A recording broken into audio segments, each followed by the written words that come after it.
समय धरी सत कथा हूँ आमे माने भी चलचित्र करूँ आमे जाऊँ बॉम्बे को चेन्नई को गीत रेकर्डिंग करने कहीं आमको सोनू निगम दरकार होते आम कुमार सानू दरकार होते आमको बाबुल सुप्रिय किंबा अनुराधा पड़वाल एमान को लेकर अलका याग्निक एमाने समस्ते आमर अनेक चलचित्र गीत गाई किंतु हिमान सांगर एक सुंदर भयस आसला से ईश्वर कृति मु कहि सी केते वर्ष बोधे 7-8 वर्ष कार्य किंतु 7-8 वर्ष भितर 70 वर्ष रे काम करिथिबा लोकर जेतिकी सुख्याति होगा दरकार जेतिकी काम करबा दरकार से 7 वर्ष भितर सेति करि जाइछंती सी आसीबा दिन ठारू मोर अनेक चलचित्र से गीत गाई एवं सी जन भल पिला थिला बहुत भल पिला बड़ मान को केमती सम्मान दि जाए कला को केमती सम्मान दि जाए कलाकार को केमती सम्मान दि जाए एवं गीतटी से दिन को भी 15टी 10टी गीत गाइबार नमूना रही किंतु से जस्टिस दे चली तिरोधान रे निश्चिंत भाव में आम समस्ते मर्माहत ओडिया प्रत्यावर्तन सहित मो प्रथम जड़ित प्रत्यावर्तन आज पर्यंत 15 वर्ष धरी जेकोसी जो जगह कार्यक्रम करी पहुँची जो माने तार उद्योक्ता जो माने ताको करि चली से देवीदत्त महांती हूँ विजय मल्ल बाबू हूँ बा सोमा श्रद्धा सोमा हूँ से पाखे मुझे पहुँचे से मोर भारी आपणार आउ बहुत भल प्रयास अभिनव प्रयास कहीं जो लुप्त प्राय जो कला मरी हजि जाऊँगी आम ताको हजि जाऊँ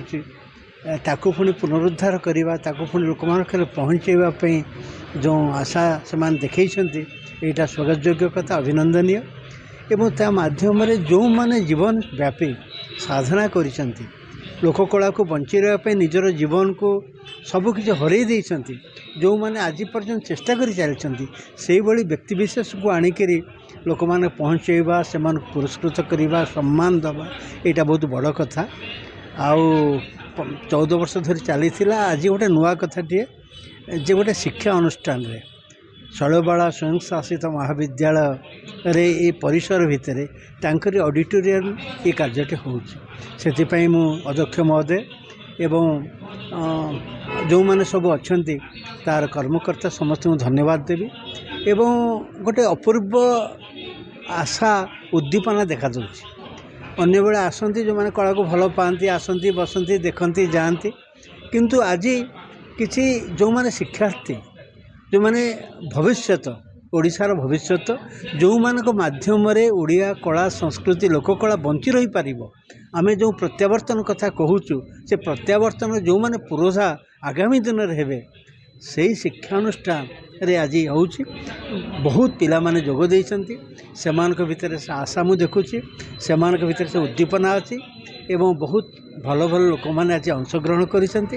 एवं मते एठी उद्घाटक भाव में निमंत्रण करिथिबारु ये अनुष्ठान समस्त कर्मकर्ता को देवदासी डांस एकाडेमी समस्त कर्मकर्ता को धन्यवाद दूची एवं आपण माने मीडिया बंधु माने जहाँ भी किसी कार्यक्रम होची आपणक माध्यम रे लोक मानक पाखे ता पहुँचबो सोशल मीडिया रे तेणुक आपण मानक मध्य धन्यवाद देवी आज जो जो सुंदर कार्यक्रम हो चली जो कला को बंचाई समस्त प्रयास जारी रही तेणुक आपण मानक माध्यम से लोक मान पहुँचू यहाँ गोटे भल कथा एवं प्रतिवर्ष एमती विभिन्न शिक्षानुष्ठान मानक यही प्रत्यावर्तन यही प्रयास जारी रहू एवं प्रभु जगन्नाथ से देवदासी डांस एकाडेमी जो प्रत्यावर्तन कार्यक्रम करुँच से सदैव हूँ साहाय्य करूँ एवं सहाय हूँ ये कामना कर धन्यवाद। कला कलाकार क्षेत्र में गोटे कथा जानवा चाहिए निकट अतीत में जन प्रख्यात कलाकार को हरई हुमान सागर को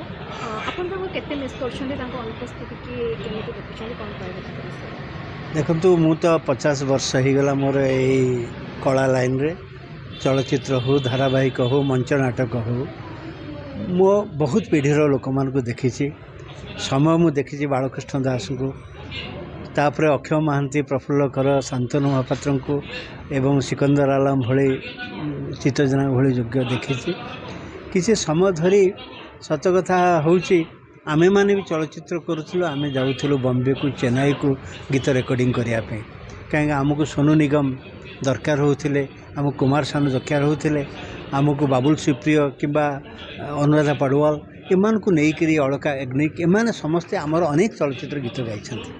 କିନ୍ତୁ ହ୍ୟୁମାନ ସାଙ୍ଗର ଏକ ସୁନ୍ଦର ଭଏସ ଆସିଲା। ସେଟା ଈଶ୍ୱରଙ୍କ କୃତି। ମୁଁ କହିବି ସେ କେତେ ବର୍ଷ, ବୋଧେ 7-8 ବର୍ଷ କାର୍ଯ୍ୟ କରିଛନ୍ତି, କିନ୍ତୁ 7-8 ବର୍ଷ ଭିତରେ 70 ବର୍ଷରେ କାମ କରିଥିବା ଲୋକର ଯେତିକି ସୁଖ୍ୟାତି ହେବା ଦରକାର, ଯେତିକି କାମ କରିବା ଦରକାର, ସେ 7 ବର୍ଷ ଭିତରେ ସେତିକି କରିଯାଇଛନ୍ତି। ସେ ଆସିବା ଦିନଠାରୁ ମୋର ଅନେକ ଚଳଚ୍ଚିତ୍ରରେ ସେ ଗୀତ ଗାଇଛନ୍ତି ଏବଂ ସେ ଜଣେ ଭଲ ପିଲା ଥିଲା, ବହୁତ ଭଲ ପିଲା। ବଡ଼ମାନଙ୍କୁ କେମିତି ସମ୍ମାନ ଦିଆଯାଏ, କଳାକୁ କେମିତି ସମ୍ମାନ ଦିଆଯାଏ, କଳାକାରକୁ କେମିତି ସମ୍ମାନ ଦିଆଯାଏ ଏବଂ ଗୀତଟି ସେ ଦିନକୁ ବି 15ଟି 10ଟି ଗୀତ ଗାଇବାର ନମୁନା ରହିଛି, କିନ୍ତୁ ସେ ଜଷ୍ଟିସ୍ ଦେଇ ଚାଲିଛନ୍ତି। ତାଙ୍କ ତିରୋଧାନରେ ନିଶ୍ଚିନ୍ତ ଭାବରେ ଆମେ ସମସ୍ତେ ମର୍ମାହତ। ଓଡ଼ିଆ ଚଳଚ୍ଚିତ୍ର ଜଗତ ହେଉ, ଶିଳ୍ପୀ ଜଗତ ହେଉ, ମ୍ୟୁଜିକାଲ ଜଗତ ହେଉ, ସଙ୍ଗୀତ ଜଗତ, ସମସ୍ତେ ଆମେ ଦୁଃଖିତ, ମର୍ମାହତ। ତାଙ୍କ ଭଳି ଜଣେ ସୁଯୋଗ୍ୟ ସନ୍ତାନ ଫେରି ପାଇବୁନି, କିନ୍ତୁ ସେ ଯେଉଁଠି ଥାଆନ୍ତୁ ଭଲ ରୁହନ୍ତୁ। ମୁଁ ସବୁବେଳେ ତାଙ୍କୁ ମିସ୍ କରେ। ତାଙ୍କ ସଂସ୍ପର୍ଶରେ ମୁଁ ଅନେକ ଥର ଆସିଛି। ମୁଁ ଯେହେତୁ ବୟସର ଅନେକ ତାରତମ୍ୟ, ସେ ଏତେ ମୋତେ ସମ୍ମାନ ଦିଅନ୍ତି, ଏତେ ଭକ୍ତି କରନ୍ତି, ଆମେ ଆଲୋଚନା ବିଶେଷ କରିପାରୁନା, କିନ୍ତୁ ତାଙ୍କ ମୁହଁରେ ଭାବ ମୁଁ ଅନେକ, ତାଙ୍କର ଭକ୍ତିର ସମ୍ମାନର ଭାବ। ତେଣୁ ତାଙ୍କ ଭଳି ଜଣେ ସଙ୍ଗୀତ ପ୍ରେମୀ, ଜଣେ କଳାକାର, ଏତେ ସୁନ୍ଦର କଣ୍ଠ, ଯେକୌଣସି ଅଲ୍ ଇଣ୍ଡିଆ ଲେଭେଲରେ ଯେକୌଣସି ସିଙ୍ଗର ସହିତ ହି କ୍ୟାନ୍ ବି କମ୍ପେୟାର୍ଡ। ତେଣୁ ସେଇଭଳି ଏକ ବଡ଼ ବ୍ୟକ୍ତିତ୍ୱଙ୍କୁ ଆମେ ହରେଇଲୁ। ବହୁତ କମ୍ ବୟସରେ ଆମଠାରୁ ସେ ଦୂରେଇ ଗଲେ, କିନ୍ତୁ ସେ ଯେଉଁଠି ଥାଆନ୍ତୁ ଭଲରେ ଥାଆନ୍ତୁ। ତାଙ୍କ ଆତ୍ମାର ସଦ୍ଗତି ଆପଣମାନଙ୍କ ମାଧ୍ୟମରେ ମୁଁ ଜ୍ଞାପନ କରୁଛି। ଧନ୍ୟବାଦ। ଜୟ ଜଗନ୍ନାଥ।